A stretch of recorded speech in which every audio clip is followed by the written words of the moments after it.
అదే RTV app వార్తల్ని క్షణాల్లో చదివే అవకాశం ఉంటుంది. ఒక న్యూస్ పేపర్, ఒక టెలివిజన్ ఛానల్ మీ చేతుల్లో ఎప్పుడూ ఉంటాయి. Andhra Pradesh revenue service association president Bopparaju Venkateswara కొన్ని కీలక వ్యాఖ్యలు చేశారు. ఆంధ్రప్రదేశ్లో రెవెన్యూ ఉద్యోగులకు సంబంధించి కొంత ప్రభుత్వం చూస్తున్న ధోరణి కానీ ఫైల్స్ వ్యవహారంలో చూస్తున్న ధోరణిపైన ఆయన కొంత ఘాటు వ్యాఖ్యలు చేస్తే ప్రస్తుతం బొప్పరాజు వెంకటేశ్వరలో మాట్లాడదాం. సార్, ఏంటి ఉద్యోగులు భయభ్రాంతులు గురవుతున్నారు అని ఒక కామెంట్ చేశారు. ముఖ్యంగా మదనపల్లి ఫైల్స్ ఘటన సంబంధించిన అంశంలో రెవెన్యూ ఉద్యోగుల్ని టార్గెట్ చేస్తున్నారనే ఒక విమర్శ వస్తున్న నేపథ్యంలో ఎందుకు మీరు ఆ వ్యాఖ్యలు చేయాల్సి? నిన్న ఆంధ్రప్రదేశ్ రెవెన్యూ సర్వీసెస్ రాష్ట్ర కార్యవర్గ సమావేశాన్ని నిన్న ఏలూరు పట్టణంలో రాత్రి 10 గంటల వరకు చేయటం జరిగింది. ఆ సందర్భంగా 26 జిల్లాల నాయకత్వం కూడా హాజరవ్వటం జరిగింది. అప్పుడు ఈ యొక్క అంశం మదనపల్లిలో జరిగినటువంటి సంఘటన అంశము చర్చకు రావడం, ఆ నాయకత్వం కూడా మాట్లాడటం, అదేవిధంగా దానికి తర్వాత జరిగినటువంటి కొన్ని సంఘటనలు రాజమండ్రిలో కానీ ఇలాంటి సంఘటనలు కానీ అవి కూడా చర్చకు రావడం జరిగింది. సో మేము మా యొక్క సమస్యల్ని అంటే రెవెన్యూ సదస్సుల్ని జరగబోయేటువంటి రేపు ఏదైతే ప్రభుత్వం ప్రతిష్టాత్మకంగా భావిస్తుందో ఆ సదస్సుల్ని విజయవంతం చేయమని అప్పీల్ చేస్తూ మాకున్నటువంటి కార్యాలయాల్లో కనీస సౌకర్యాలు లేని విషయాన్ని కూడా తెలియజేస్తూ అదేవిధంగా మాకున్నటువంటి ఇబ్బందులు కూడా చెబుతూ మీడియాకి విజ్ఞప్తి చేశాం. ఆంధ్రప్రదేశ్ రెవెన్యూ సర్వీస్ పక్షాన, అయ్యా మదనపల్లి ఘటన ఎలా జరిగిందో ఇన్సిడెంట్ అది మాత్రం యాక్సిడెంట్ కాదు అని ఆ రోజు ఉన్నతాధికారులు కూడా చెప్పడం జరిగింది.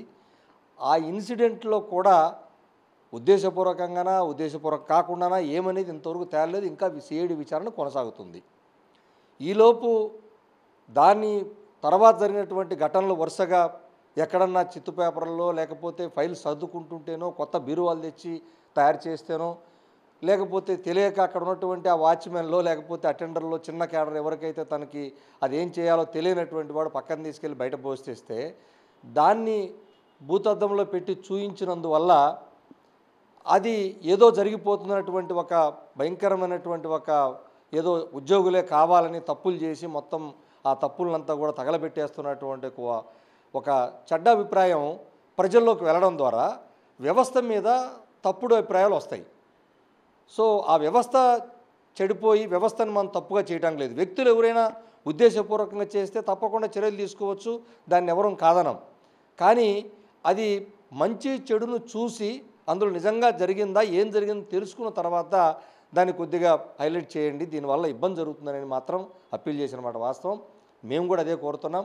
ఎందుకంటే మదనపల్లి ఘటనలో 30 మంది ఉద్యోగుల్ని 27 రోజుల పాటు రోజు ఉదయం 41 నోటీసులు ఇచ్చి ఉదయం రాత్రి దాకా కూర్చోబెట్టి విచారణ జరుగుతూనే ఉంది. అది వాళ్ళు కూడా చాలా రోజుల పాటు ఎంక్వైరీకి ఆర్డర్ అవుతున్నారు. ఎక్కడ వాళ్ళ పాత్ర ఏం లేదు. పాత్ర ఉన్నోళ్ళని ఎడుదిరిగి విచారణ చేస్తున్నారు. ఆ కట్టిన ఎఫ్ఐఆర్ కూడా నామమాత్రం ఎఫ్ఐఆర్, ఎక్కడ కూడా అందులో కూడా పూర్తిగా ఎవరి మీద కూడా మేపింది లేదు. ఘటన జరిగింది అంతవరకే ఉంది. సో ఇటువంటి నేపథ్యంలో కొంత ఎక్కడ ఆ భయానికి ఎందుకు ఆడ వ్యవస్థ మీద ఎక్కడ తప్పుడు సమాచారం పోతుందో ఉద్యోగులు అంత ఫైల్స్ తగలేస్తున్నారేమో అనేటువంటి ఆ తప్పుడు ఆలోచన రాకుండా చూడాల్సిందిగా మీడియాకి విజ్ఞప్తి చేయడం జరిగింది. అంటే ఫైల్స్ కాపాడుకోవడానికో లేకపోతే ఆఫీస్లో ఫైల్స్ను ఉంచడానికి సరైన భద్రతాపరమైన లేవు, భద్రతాపరమైన చర్యలు కూడా తీసుకోవట్లేదని కామెంట్ చేశారు. ఎస్, అది వాస్తవం. అదే చెప్పాను. పురాతనమైన శాఖ రెవెన్యూ శాఖ. దాదాపుగా కొన్ని సంవత్సరాలు అంటే 238 సంవత్సరాలు మనకి తెలిసి బ్రిటిష్ వాళ్ళు పెట్టిన దగ్గర నుంచే 1786లో ఏర్పాటైంది ఈ యొక్క ల్యాండ్ రెవెన్యూ డిపార్ట్మెంటు. మరి అటువంటి దాంట్లో గతంలో ఈ రికార్డును కాపాడుకునే దానికి 30 సంవత్సరాల క్రితం దాకా ఈ అంతా రికార్డ్ అసిస్టెంట్ ఉండేవాళ్ళు, దానికి ఒక భద్రత ఒక సిస్టమ్ ఉండేది. ఈరోజు పరిస్థితి ఏమైందంటే గత 10-15 సంవత్సరాల నుంచి మేము కోరుతూనే ఉన్నాం, అయ్యా రికార్డ్ అసిస్టెంట్ని పెట్టండి, పురాతనమైన శాఖ, ఆ రికార్డును కాపాడాలి. ఆ రికార్డును కాపాడటమే కాదు, ఈ రికార్డును ఎప్పుడు కోర్టులు అడిగినా సబ్మిట్ చేయాలి, లేదా ఆర్టీఐ యాక్ట్ ప్రకారం ఉన్న కోరితే ఆ రికార్డు వాళ్ళకి అందించాలి. ఆర్టీఐ కమిషన్ దగ్గర అప్పీలు పోవాలంటే వాళ్ళకి సబ్మిట్ చేయాలి, ఉన్నతాధికారులు కావాలంటే వాళ్ళకి సబ్మిట్ చేయాలి, అనేక కోర్టులు ఎప్పటికప్పుడు కావాలన్నా కూడా సబ్మిట్ చేయాలి. కాబట్టి రికార్డు అసిస్టెంట్ పెట్టమంటే ఆ పోస్టు నియమించలేదు, పోయింది. ఇక వాచ్మెన్, ఆ కార్యాలయంలో ఏం జరిగినా కూడా దిక్కు దిశాన లేదు, తాళాలు వేసుకొని వెళ్ళిపోతారు. నైట్ ఏమైనా జరగవచ్చు కదా. ఇంత పురాతన రికార్డు, ల్యాండ్ మ్యాటర్సు, ఎంతోమంది సంబంధించినటువంటి ల్యాండ్ ఇష్యూస్ మొత్తం ఉంటాయి, చాలా ప్రమాదమైంది, అది పట్టించుకున్నది లేదు. సరే కార్యాలయాలు బాగున్నాయా, కార్యాలయాలు కూడా మొత్తం కారిపోతున్న కార్యాలయాలు ఏదైతే కోస్టల్ బెల్ట్ మొత్తం చూడండి, 110 కార్యాలయాలు, దాదాపు 109 కార్యాలయాలని 7-8 సంవత్సరాల క్రితం కన్స్ట్రక్షన్కి ఇచ్చారు. ఇచ్చినవి మళ్ళీ తీసుకున్నారా? గత ప్రభుత్వం ఏమో దాని జోలే పోలేదు, అవి ఇంతవరకు రాలేదు బయటికి. ఆ కార్యాలయాలు అప్పచెప్పలేదు, కాంట్రాక్టర్ డబ్బులు ఇవ్వలేదని వాడు ఎగ్గొట్టి తాళాలు వేసుకుని వెళ్ళిపోయాడు. ఇంకా సెకండ్ ఫేజ్లో కడతామన్నారు, అవి కాలేదు. సో ఆ బిల్డింగ్స్ కూడా ఉన్నాయి, బాగున్నాయి, లేనిటువంటి వాటి ఎప్పటికప్పుడు రెస్టోర్ చేసుకోవాలి, కారిపోతాయి, రికార్డుని తడిచిపోతుంది కదా, ఆ ప్రమాదం కూడా ఉంది కదా. ఇలా కార్యాలయాలు సక్రమంగా లేవు. సో ఇవన్నీ ఆ భద్రతని కూడా, రికార్డుల భద్రత కూడా ప్రభుత్వం బాధ్యత తీసుకోవాలి కదా. ఏదైనా జరిగినప్పుడు, ఇప్పుడు ఇన్సిడెంట్ జరిగితే ఇప్పుడు రాత్రిపూట దాకా ఎందుకు ఉన్నాడు, అక్కడ ఏం జరిగింది, ఎందుకు వాడు ఉన్నాడంటే అదే రికార్డ్ అసిస్టెంటో లేకపోతే అదే వాచ్మెన్ ఉంటే ఆ బాధ్యత వాళ్ళ మీదకి వెళ్తుంది కదా, అందరి మీదకి రాకుండా అందరిని ఎంక్వైరీ చేయాల్సిన అవసరం ఉండదు కదా. సో ఇలాంటి భద్రతా చర్యలు కూడా తీసుకోమని ప్రభుత్వాన్ని కోరుతూ నిన్న కూడా మేము తీర్మానం కూడా చేయడం జరిగింది. అంటే ప్రధానంగా ముఖ్యమంత్రి దగ్గర నుంచి నారా లోకేష్ కానీ, డిప్యూటీ సీఎం పవన్ కళ్యాణ్, మంత్రులు, ఎమ్మెల్యేలు ప్రజా దర్బార్ నిర్వహిస్తుంటే వందల సంఖ్యలో వినతులు వస్తుంటే దాంట్లో మెజారిటీ రెవెన్యూ సంబంధించిన భూముల ఇష్యూస్ గురించే వస్తున్నారు. ఆ సమస్యల పరిష్కారానికి ప్రత్యేక శ్రద్ధ పెడుతున్నామని ప్రభుత్వం కూడా చెప్తుంది. ఇప్పుడు రెవెన్యూ ఇష్యూస్ అనేవి గత 5 ఏళ్ల బాగా పెద్దగా భారీ స్థాయిలో జరిగినాయి అనేది ప్రభుత్వం ఆరోపణ చేస్తుంది. ఇప్పుడు అలాంటి చర్యలు తీసుకోవద్దంటారు, లేకపోతే ఏంటి ఉద్యోగుల్ని దాంట్లో ఇచ్చేద్దంటారు? ఎప్పుడు అలా ఏ అంశమైనా ఏ ప్రభుత్వం ఉన్నా లేదు, కొత్తగా ఏ తహసీల్దార్ మారి తహసీల్దార్ వచ్చినా, ఆర్డీఓ మారి కొత్త ఆర్డీఓ వచ్చినా, కలెక్టర్ మారి కొత్త కలెక్టర్ వచ్చినా, జేసీ మారి కొత్త జేసీ వచ్చినా పిటిషన్లు వస్తూనే ఉంటాయి, ప్రభుత్వం మారి వస్తూనే ఉంటాయి. అందువల్ల గత ప్రభుత్వంలో ఎన్ని తప్పులు చేశారని లేకపోతే గత ప్రభుత్వాన్ని ఒప్పులు చేశారని కాదు. దాని ఉద్దేశం గత ప్రభుత్వం ఏ విధానాలు పాటిస్తే, ఏ చట్టాలు చేస్తే ఆ చట్టాలను అమలుపరిచే బాధ్యత మాది. మళ్ళీ కొత్త ప్రభుత్వం వచ్చి ఏ చట్టాలు చేస్తే ఆ చట్టాలు మేము మళ్ళీ మాటి పాటిస్తాము. ఇప్పుడు ఆ చట్టాలని ఉద్దేశపూర్వకంగా తప్పులు చేసిన వాళ్ళ మీద చర్యలు తీసుకోవాలి తప్ప వేరే రకంగా ఉండదు. అలాగే వినతులు ఎప్పుడు కూడా ల్యాండ్ మ్యాటర్స్ మీదే వస్తాయి, ఎందుకంటే భూమి ఎవరికైనా విలువైంది. అలాగే ఇళ్ల స్థలాల మీద ఉంటాయి, ఎప్పుడూ వస్తుంటాయి. కానీ ఎప్పటికప్పుడు రికార్డ్స్ని అప్డేట్ చేసుకుంటూ వాళ్ళు ఆ ప్రభుత్వంలో ఉన్నప్పుడు మీ ఇంటికి మీ భూమి పెట్టారు, అవి చేశాము, లాస్ట్ గవర్నమెంట్లో మళ్ళా మార్పులు చేశారు, అవి చేశాము, ఇలా ఏదైనా ఫ్రీ హోల్డ్ అన్నారు అంటే ప్రభుత్వ భూముల్ని ఇన్ని సంవత్సరాలు 10 years వాళ్ళు కంటిన్యూగా చేసుకుంటే వాళ్ళు అమ్ముకోవచ్చు అన్నారు. అది మళ్ళీ రోజు టెలికాన్ఫరెన్స్లు పెట్టి, వీడియో కాన్ఫరెన్స్లు పెట్టి ఎన్ని చేశారు, ఎన్ని 100 ఎకరాలు రోజు పైనుంచి ఉన్నతాధికారులు ఒత్తిడి చేశారు. ఆ ఒత్తిడిలో కూడా మళ్ళీ 100 ఎకరాలు మళ్ళా అది కూడా బల్క్గా చేసేయమని చెప్పారు. ప్రభుత్వాలు ఇష్టం, అది ఎవరున్నా లేదు, వీళ్ళు మళ్ళీ కాదా ఎన్ని ఎక్కి తీసుకోమని తీసుకుంటారు. అంటే ఇప్పుడు ప్రభుత్వాలు మారినప్పుడల్లా మీ రెవెన్యూ ఉద్యోగులు ఏమన్నా బలిపశువులకు మారుతున్నారు అనుకుంటున్నారు? అంటే బలిపశువులు తప్పు చేసిన వాళ్ళు అవుతారు తప్ప, తప్పు చేయకుండా ఎవరు ఎప్పుడు ఉద్దేశపూర్వకంగా చేస్తే తప్ప ఎప్పుడైనా సందర్భాలు లేవు. గతంలో లేదు, అంతకుముందు లేదు, ఈ ప్రభుత్వాలు అలా లేదు. ఇప్పుడు అలా అయితే మదనపల్లి ఘటనలో వెంటనే చూపించాలి కదా, లేదు. మరి ఇన్ని రోజులైనా కూడా వాస్తవం ఏమి ఎక్కడా కూడా అది ఆ ఇన్సిడెంట్లో పలానోళ్ళు ఉన్నారు, ఈయనే చేశాడని ఎక్కడ రాలేదు కదా. అంటే ఉద్దేశపూర్వకంగా ప్రభుత్వాలు చేయాలని చేయదు, వాడేదో ఇప్పుడు రికార్డు ఉన్నాయి, ఆ రికార్డులలో తప్పులు చేయలేదని నేను అన్ను. కానీ రికార్డ్స్ తగలబెట్టేటువంటి నీచ స్థితి కూడా క్రిమినల్ మైండ్ ఉంటే తప్ప సహజంగా ఏ రెవెన్యూ ఉద్యోగి కూడా, ఎందుకంటే రెవెన్యూ ఉద్యోగి అంటేనే ప్రభుత్వానికి ఒక నమ్మకం. ఏ శాఖ అయినా సరే ఏ పనన్నా చేయకపోయినా కూడా పూర్తిగా మమ్మల్ని కూర్చోబెట్టి జిల్లా స్థాయిలో కలెక్టర్లు కానీ ఎవరైనా సరే ఇతనికి ఆ పని అప్పచెప్తే మొత్తం పూర్తి చేస్తాడన్న నమ్మకం ఉంది.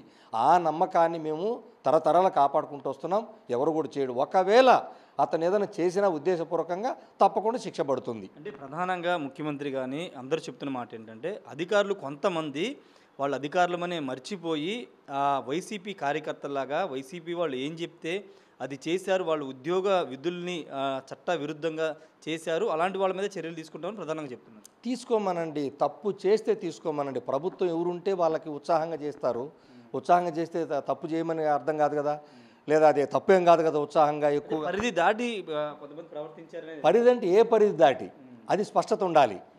ఇప్పుడు తప్పు చేస్తే తప్ప చట్టపరంగా తీసుకోవడానికి లేదు. తను దగ్గరగా ఉండి చేస్తే ఏ ప్రభుత్వం, ఈ ప్రభుత్వం కూడా మరి దగ్గరగా ఉండి అన్నీ చేస్తారు, తప్పు చేసినట్టయినా ఇంకో ప్రభుత్వం వస్తే. సో అట్లా దాన్ని అలా నిర్దేశించలేము. ఎప్పుడు నిర్దేశిస్తామంటే ఏదైనా ఉద్దేశపూర్వకంగా చట్ట పరిధికి బయటకు వచ్చి తనకైనా ప్రవర్తిస్తే అది తప్పు అవుతుందే తప్ప దగ్గరగా ఉన్నాడా దూరంగా ఉన్నాడా అనేది అవి సమస్య కాదు నా దృష్టిలో. ఫైనల్గా ఏంటంటే ఇప్పుడు ఏమైనా గ్యాప్ పెరిగే అవకాశం ఉంటుందా ప్రభుత్వానికి మీ రెవెన్యూ ఉద్యోగుల మధ్య ఈ ఇష్యూస్ వల్ల ఈ ఫైల్స్ మదనపల్లి ఫైల్స్ కానీ గ్యాప్ ఏమైనా పెరిగే అవకాశం?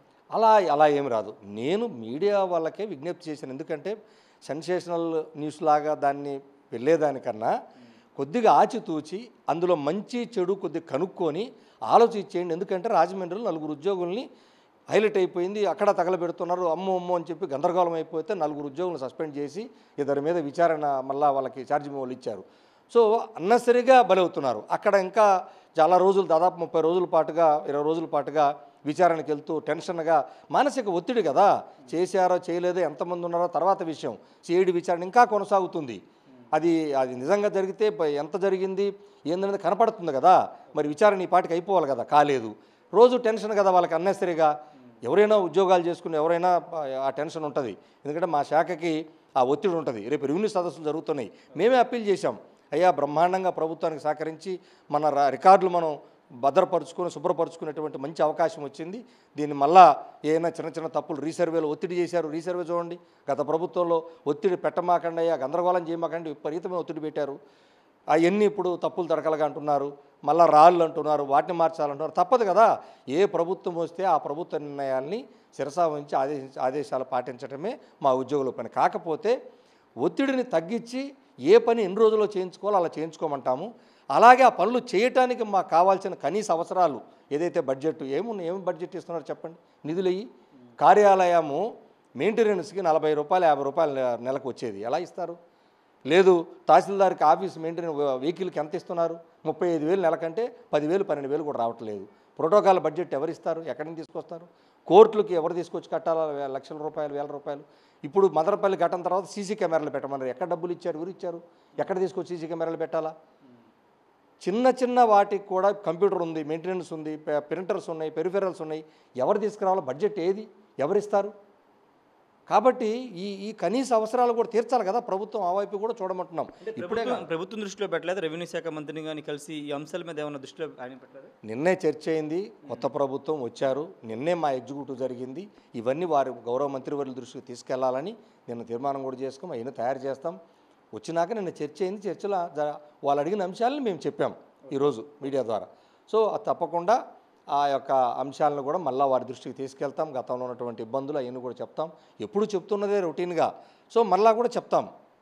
చెప్పి తప్పకుండా వాటి మీద చర్యలు తీసుకోమని చెప్పి ప్రభుత్వానికి కోరటం జరుగుతుంది.